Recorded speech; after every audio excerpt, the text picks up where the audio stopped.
Sobat Garuda Militer, ada kabar terbaru dari pembangunan kapal fregat kelas Maharaja Lela. Kembali pada Mei tahun 2021 lalu, Menteri Pertahanan Malaysia pada saat itu, yaitu Datuk Seri Ismail Sabri Yaakob mengatakan bahwa pemerintah Malaysia telah memberikan persetujuan kepada Bousted Group untuk melanjutkan pembangunan proyek Littoral Combat Ship atau LCS kelas Maharaja Lela yang telah tertunda sejak 2019 lalu. Setelah lama proyek ini mangkrak, maka pernyataan Menhan Malaysia tersebut menjadi angin segar dalam modernisasi Angkatan Laut Kerajaan Malaysia. Namun, menurut laporan berita yang dilansir dari New Straits Times, Angkatan Laut Kerajaan Malaysia telah mengkonfirmasi bahwa mereka hanya akan menerima 5 unit kapal fregat kelas Maharaja Lela, bukan 6 unit yang telah dipesan semula. Kepala Staf Angkatan Laut Malaysia, Vice Admiral Abdul Rahman Ayop mengkonfirmasi kepada Pers Malaysia bahwa pengurangan jumlah pesanan tersebut dilakukan sebagai bagian dari upaya untuk memulai kembali proyek yang sempat terhenti. Melansir dari laman Indo-Militer pada tanggal 10 Februari tahun 2023, pengurangan jumlah pesanan ini dilakukan karena ada masalah korupsi dalam proyek yang kemudian menyebabkan pembengkakan biaya dan penundaan konstruksi kapal fregat ini.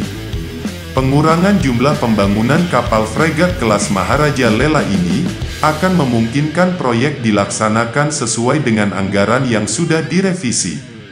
Pada tahun 2011 lalu, pemesanan 6 unit kapal fregat kelas Maharaja Lela pertama kali dipesan dari galangan pembuat kapal Prancis, yaitu Naval Group. Nah, Sobat Garuda Militer, sebagai transfer teknologi, pembangunan kapal perang fregat di Malaysia ini kemudian dilakukan oleh galangan kapal Malaysia Bousted Heavy Industries Corp atau BHIC, berdasarkan perjanjian transfer teknologi antara Malaysia dan Prancis. Ada tanda-tanda masalah dengan proyek ini, yang mulai tercium dari jadwal peluncurannya yang tertunda. Kapal fregat pertama, Maharaja Lela 2501 telah diluncurkan pada tanggal 31 Oktober tahun 2017, dan setelah melakukan uji coba laut, serta pemasangan berbagai peralatan elektronik dan persenjataan, kapal fregat Maharaja Lela 2501 ini seharusnya telah diserahkan kepada Angkatan Laut Malaysia pada akhir tahun 2019. Tetapi, pengiriman kapal Maharaja Lela 2501 molor cukup lama.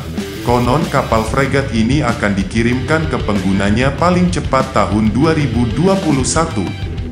Dan hingga saat ini juga mengalami penundaan, di mana belum ada pengiriman kapal fregat kelas Maharaja Lela ini ke Angkatan Laut Malaysia. Dari 6 unit kapal yang sudah dipesan, kapal fregat berbasis korvet kelas Gowin ini telah meluncurkan 1 unit kapal Maharaja Lela 2501. Untuk ketiga unit kapal fregat kelas Maharaja Lela lainnya, yaitu Sharif Masahor 2502, Raja Mahadi 2503, dan Mat Saleh 2504 sempat memasuki tahap produksi, meskipun kemudian juga ikut mangkrak. Sebagai informasi, berdasarkan kapal perang korvet kelas Gowin 2500, Angkatan Laut Malaysia dan Naval Group Perancis kemudian mengembangkan jenis kapal baru, yang konsep aslinya disebut kapal patroli generasi kedua atau SGPV, atau Littoral Combat Ships LCS. Apabila dibandingkan dengan kapal perang korvet kelas Gowin 2500, maka kapal fregat kelas Maharaja Lela ini memiliki bobot yang jauh lebih besar, yaitu 3.100 ton dengan panjang 111 meter. Jangan lupa like, komen, share dan subscribe Garuda Militer.